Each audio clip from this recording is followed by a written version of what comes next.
Hello. In this video I will talk about foam core inserts, focusing on the bases for these inserts. If you design your insert correctly, I feel you should never need a top cover for your tray. So that leaves 5 outer sides to any tray. You can cut all 5 sides from foam core, like I have with this example, but I feel it's very unnecessary to use so much foam core. What I usually do is cut all of the walls from foam core and use different materials for the bases. I often use paper like this for the bases. At my local art store, they sell paper and measure it in GSM, grams per square meter. I found 300 GSM works very well. I use PVA glue, the same glue I use for foam core. I spread a layer on the paper, glue 2 pieces together, put something heavy on it, let it dry, and then I can cut my bases from this paper. Here is an example. It's quite strong, and I really like it because you can choose any colors you need.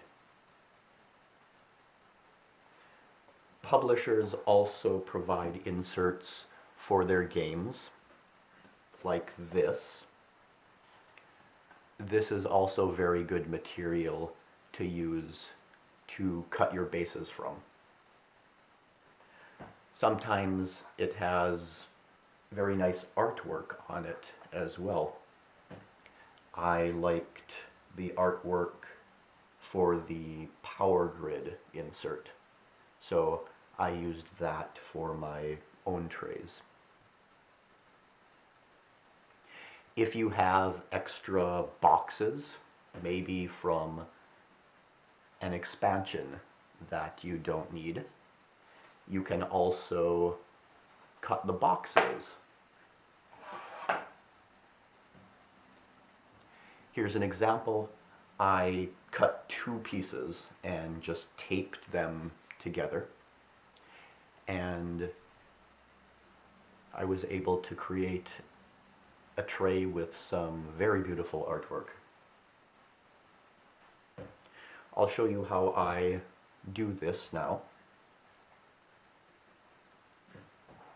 This is, or maybe this was, an expansion box. So first I use scissors and cut the corners so I can unfold the box. As you unfold, some extra paper will bubble up where the fold was, so you can flatten it like this, pushing in one direction, usually not straight down, but to one side. And then you can just cut your bases from these boxes.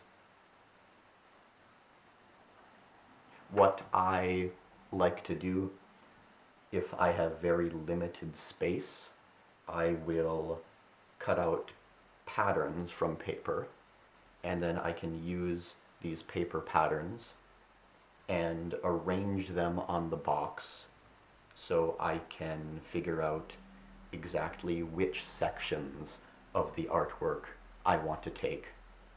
And when I'm satisfied with that, I can just cut out each base.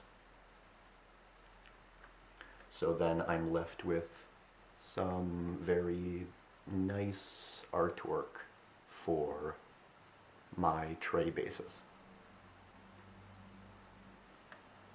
I hope this has given you some good ideas on how you can make your own trays for your own inserts. Thank you for watching.